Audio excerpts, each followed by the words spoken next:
Hello everyone, welcome to the first episode for Time for Change. A while ago I had made a preview for this show, but I now have the time to actually make the first episode. As from the first preview and the images in the first 5 minutes of this video, the main topic of this show is going to be about life. I know most of you are probably thinking now, oh, I know plenty about life. But the truth is that nobody really knows anything about life. But what is true is that we can find hidden truths about life by reading in between the lines, by letting your mind explore places, sights, and sounds. But to get us started today, I will be talking about the creation of the universe. First off, the word uni is a prefix for one, and the word verse is usually used to describe a part of a poem or part of something, whatever it may be.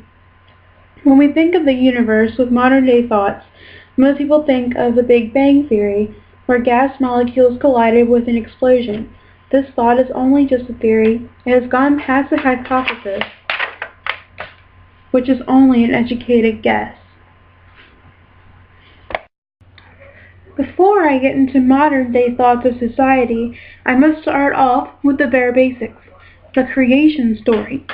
Each culture in the world has their own creation story. This is because of where they are located in the world.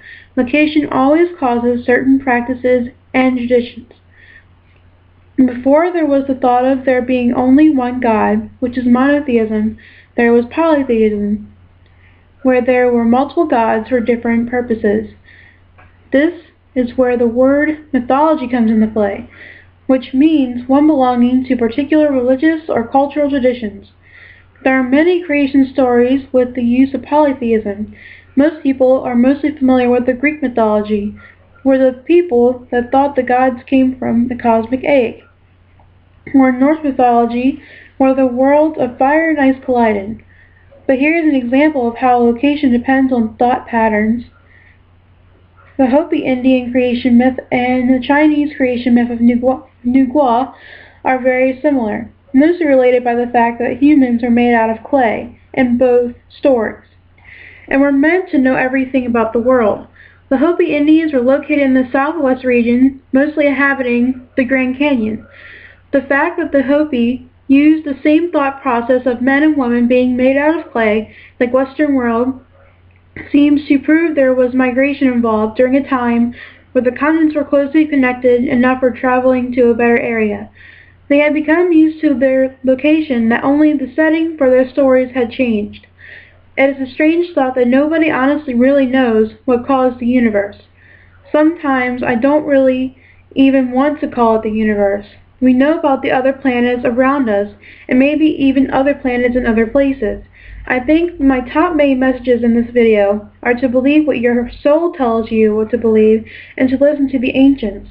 I believe, and so do many others believe, that everyone has a soul, and I also believe that the ancients had time to gather knowledge.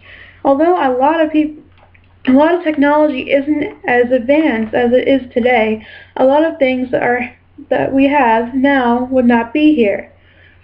They made things with what resources they had. They had time to study things around them. I think that if we listen to all of the ancients and not just one cultural group about the creation of everything, we realize that something actually happened to cause it. What my soul tells me is that something made this happen. Many scientists say that the gases that were here that caused the Big Bang are already there. There was nothing before it. Number one, nobody was around at the starting of the universe to know if it was true or not. Number two, if the gases were here all along, how long did it take them to decide that they wanted to collide with each other? Number three, it is a proven law of life that something cannot come from nothing. So what made the molecules? How far back does the lineage of molecules go? There are a state of rhetoric questions no one can answer. These are a state of rhetoric questions no one can answer. Not even religion can answer. My soul tells me that the reason rhetoric questions cannot be answered is because the answers are too complex to process. Whether it is a simple rhetoric question that could be answered, all answers depend on opinion. Rhetoric questions contain fact, while opinions are not factual. For the person belonging to the opinion, it is factual, but there are many things to separate opinion from truth.